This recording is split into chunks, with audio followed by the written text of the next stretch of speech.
नमस्कार मित्रांनो. शहराच्या गोंगटातून थोडंसं दूर येऊन आज मी आलो आहे निसर्गाच्या सानिध्यात. हिरवीगार झाडं, गार वारा आणि शांत वातावरण यात मन हरवून जातं. चला मग तर एकत्र अनुभव घेऊया या सुंदर दिवसाचा. आणि हा दिवस मनाला अतिशय शांतता देणारा ठरला. हिरवीगार झाडं, पाखरांचे मधुर आवाज, थंडगार वारा आणि निसर्गाची साथ या सर्वांनी एक आगळा वेगळा अनुभव दिला. निसर्गाची हिरवाई आणि थंडगार वारा आणि छोट्या वाट्यावरून दिसणारी सौंदर्य खरंच मनाला वेगळाच आनंद देतात. निसर्गात दडलेली ही औषधी झाडं आपल्या आरोग्यासाठी किती महत्त्वाची आहेत हे जाणून घेणं पण तेवढंच महत्त्वाचं आहे. एकदा या हिरवाईत पाऊल टाकलं की खरंच जाणवतं निसर्गासारखा गुरु नाही आणि निसर्गासारखा मित्र देखील नाही. ना कोणाची संगतीची गरज, ना कोणाच्या बरोबर जाण्याची गरज. ही फुलं, ही फळं स्वतःहून कितीतरी दुसऱ्याला ऊर्जा देत असतात.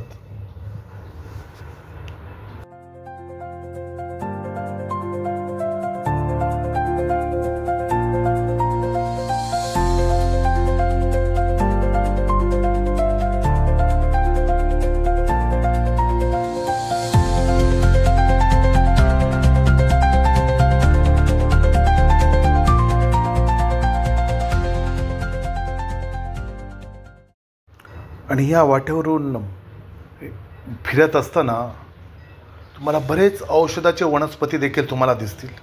हे समोर आहे ते लिंबाचं झाड आहे. तुम्हाला इथे तुळस, आवळा, अद्रक, हळद, अश्वगंधा, नीमचं झाड, ऑलिव्हेराचं झाड, गिलोय, शतावरी, बेल अशी बरीच झाडं तुम्हाला पाहायला मिळतील. आणि थोडं पुढे चालत आल्यावर समोर दिसतो एक सुंदर छोटासा धबधबा. पाण्याचा मंद आवाज, थंडगार झुळूक आणि आजूबाजूला पसरलेलं हिरवळ हे सगळं पाहताना मन अगदी प्रसन्न होतं. आणि त्या छोट्याशा धबधब्याच्या प्रवाहात निसर्गाचं सौंदर्य अगदी खुलून दिसतं. आणि तिथे थांबून क्षणभर शांत बसलं की मनातली सगळा थकवा नाहीसा होतो. खरंच अशा छोट्या छोट्या दृश्यातच निसर्गाचं खरं वैभव दडलेलं आहे. वाहणारं स्वच्छ पाणी आणि आजूबाजूला डोलणारं हिरवगार गवत जणू निसर्गाचं संगीतच कानावर येते असं वाटतं. आणि त्या थंडगार पाण्याचा प्रवाह अंगावर आल्याने मनाला एक आगळी वेगळी ताजेतवाना झाल्याचं भास होतो. थंड वारा, गार पाण्याचा स्पर्श आणि सभोवताली पसरलेली हिरवाई या सगळ्याने मनात एक वेगळाच आनंद उगवतो. खरंच निसर्गाचे हे आल्हाददायक रूप म्हणजे आत्म्याला शांत करणारा एक सुंदर अनुभव. आणि हिरव्यागार डोंगराच्या कुशीतून वळणारी एक सुंदर पायवाट पुढे जाते. आजूबाजूला दाट झाडं, गवताची हिरवाई आणि दूरवर दिसणारे उंच डोंगर या सगळ्यांमुळे वातावरण अगदी मोहक वाटतं. त्या शांत पायवाटेवर चालताना प्रत्येक पावलागणिक निसर्गाचा निरागसपणा आणि सौंदर्य अनुभवायला मिळतं. खरंच अशा हिरव्यागार डोंगरानं आणि पायवाटा मनाला समाधान देतात आणि जीवनातली गडबड विसरायला लावतात. आता जे आपण पाहिलं ते चवेणीचं झाड, केळीचाच प्रकार आहे. आणि त्या चवेणीच्या झाडाला जसं केळीला कोका येतो आणि केळी देते, त्याच पद्धतीने तिला कोका येतो आणि केळी देखील देते. पण त्याची भाजी उत्तम होते म्हणून बरेच शेतकरी किंवा ज्यांना माहिती आहे ते त्या केळीचा कोका घरी घेऊन येऊन त्याची भाजी बनवतात आणि भाजी फार सुंदर आणि टेस्टी बनते. आणि पुढे जात असताना नजरेत पडते ती शांतपणे वाहणारी नदी आणि आजूबाजूला तिच्या असणारी मोठी मोठी झाडं आणि तिचा खळखळणारा पाणी, काठावरची हिरवळ आणि मंद वाऱ्यासोबत ऐकू येणारं संगीत मनाला अगदी प्रसन्न करून जातं. आणि त्या नदीच्या प्रवाहात एक वेगळी जादूच दडलेली असते. आजच्या धावपळीच्या तणावग्रस्त जीवनशैलीत निसर्गाशी जवळीक ठेवणं किती खूप गरजेचं आहे. शहराच्या गोंगटात आपण स्वतःसाठी वेळ काढत नाही, पण निसर्गाच्या सानिध्यात थोडा वेळ घालवला की मनाला शांतता आणि आरोग्यास ताजेतवानापणा आणि जीवनाला नवी ऊर्जा मिळते. निसर्ग आपल्याला शिकवतो की साधेपणातच पण खरं सौंदर्य आहे. म्हणूनच प्रत्येकाने आपल्या जीवनशैलीत निसर्गाला स्थान द्यायला हवं. मग ते चालायला जाणं, झाडं लावणं असो किंवा आठवड्यातून थोडा वेळ हिरवाईत घालवणं असो. निसर्ग म्हणजे जीवनाचा खरा गुरु आणि खरी संपत्ती आहे.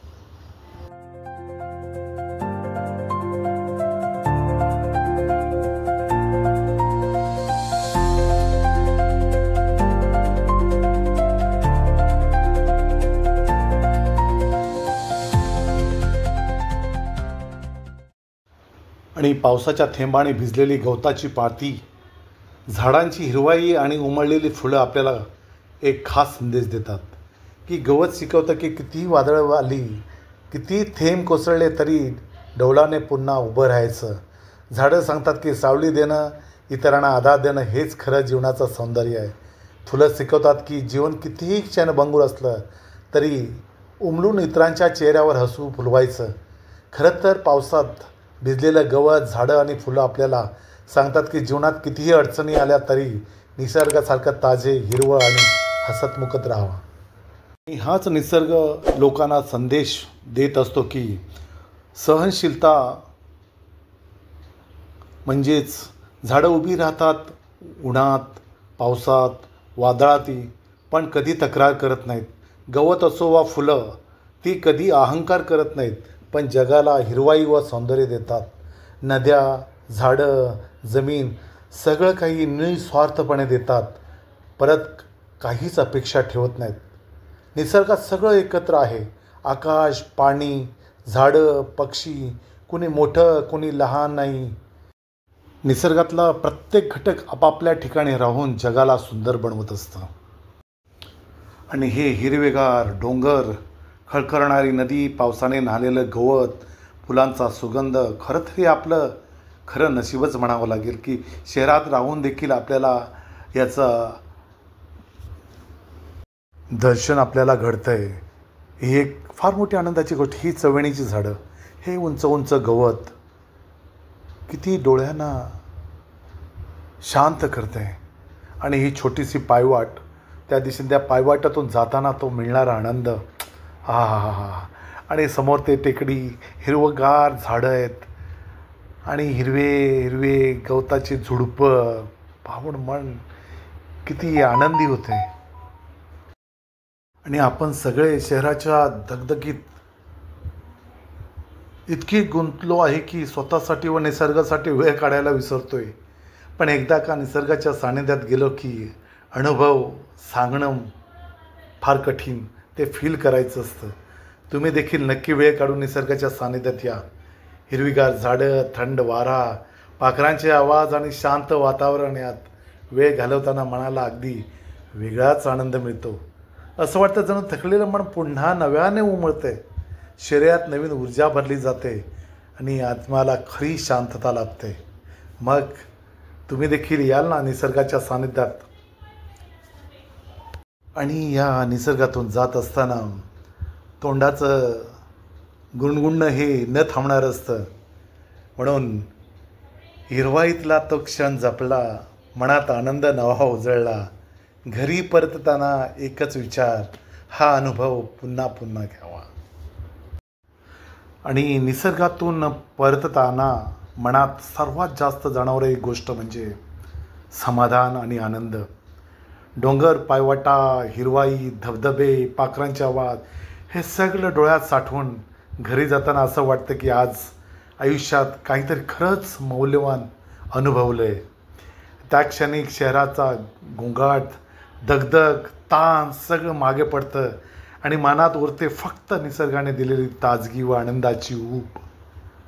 हा सुंदर दिवस तुमच्यासोबत शेअर करून मलाही खूप आनंद झाला. व्हिडिओ आवडला असेल तर नक्कीच लाईक, सबस्क्राईब करा. जय हिंद, जय महाराष्ट्र.